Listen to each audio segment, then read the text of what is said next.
নমস্কার, চড়ুইবেতি চ্যানেলের আরেকটি পর্বে আপনাদের স্বাগত। আজকে আমরা আলোচনা করব ডিপ্রেশন কি আর কিভাবে তার থেকে মুক্তি পাওয়া যায়। কখনো কি এমন হয়েছে যে মনে হয় আমার চারপাশে সব কিছু ঠিকঠাকই আছে, কিন্তু তবুও যেন কোনো কিছুতেই আনন্দ পাচ্ছি না, মানুষের সঙ্গে কথা বলতে ইচ্ছা করছে না, নিজের প্রিয় কাজগুলোও করতে ইচ্ছা করছে না। অনেক সময় আমরা এই মানসিক অনুভূতিগুলোকে দুর্বলতা বা অলসতা বলে থাকি।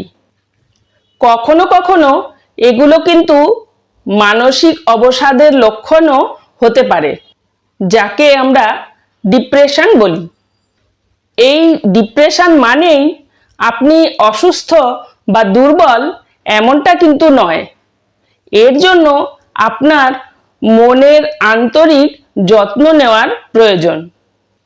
এই মানসিক চিন্তা বা অবসাদ অনেকটা ওয়ার্লপুলের মতো বা ঝড়ের মতো। ঝড়ের মতো চিন্তার বীজগুলো এদিক থেকে ওদিক ওলট পালট হতে থাকে। জীবনের উদ্দেশ্য বা লক্ষ্যকে সম্পূর্ণ বিপর্যস্ত করে দেয়। জীবনের উদ্দেশ্যগুলো দিশাহীন হয়ে পড়ে। এর থেকে নিস্তার পাওয়ার জন্য প্রতিদিন একটু একটু করে মনের এক্সারসাইজ করতে হবে। এই এক্সারসাইজ কিভাবে করব? প্রতিদিন কিছুক্ষণের জন্য একটা মনের এক্সারসাইজ করার প্রয়োজন। এটা কিভাবে করব? মনকে প্রতিদিন কোনো একটা দৃশ্যের মধ্যে প্রত্যেকদিন কিছুক্ষণ আটকে রাখতে হবে।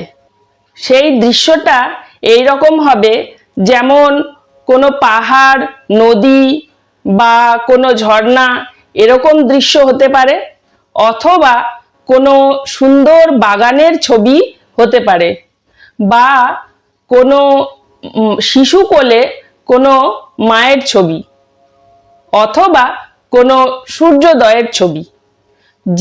যেটা ভালো লাগে তার মধ্যে যে কোনো একটা ছবির দিকে কিছুক্ষণ তাকিয়ে থাকতে হবে। প্রথমে ছবিটির দিকে তাকিয়ে থাকতে হবে, তারপর চোখ বন্ধ করে মনে মনে সেই ছবিটি দেখতে হবে। যতক্ষণ ভালো লাগে ততক্ষণ দেখতে হবে। প্রথমে অল্প সময় দেখতে হবে, তারপর ধীরে ধীরে অভ্যেস হয়ে গেলে সময় পর্যাপ্ত পরিমাণে বাড়াতে হবে। এইভাবে অভ্যেস করতে করতে মন ধীরে ধীরে শান্ততা লাভ করবে। কোনো অভাব বোধ থেকেই এই মানসিক অবসাদের সৃষ্টি হয়। এইভাবে মনের এক্সারসাইজ করতে করতে ধীরে ধীরে মনের সেই অভাববোধ কেটে যাবে আর মন সুস্থ হয়ে উঠবে। মনের এই অবসাদ থেকে শারীরিক অসুস্থতাও সৃষ্টি হয়। মনের অবসাদ কেটে গেলেই শরীরের অসুস্থতাও ঠিক হয়ে যায়।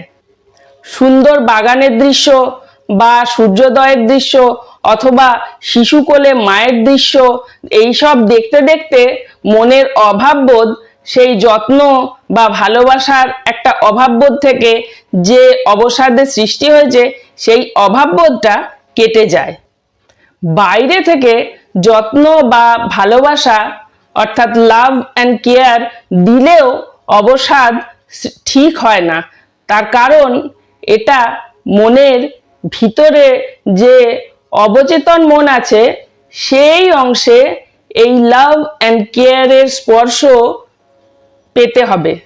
তাই এই রকম সুন্দর ছবি মধ্যে মনোনিবেশ করলে সেই লাভ অ্যান্ড কেয়ারের স্পর্শ অবচেতন মনে পৌঁছয়। তখন অবচেতন মনে সেই স্পর্শ পেয়ে তখন এই ডিপ্রেশন বা অবসাদ ধীরে ধীরে কেটে যায়। আর অবসাদগ্রস্ত মন সুস্থ হয়ে ওঠে এবং সুন্দর জীবন হয়ে ওঠে। জীবনে সৌন্দর্য, আনন্দ এবং শান্তি লাভ করা যায়। নমস্কার।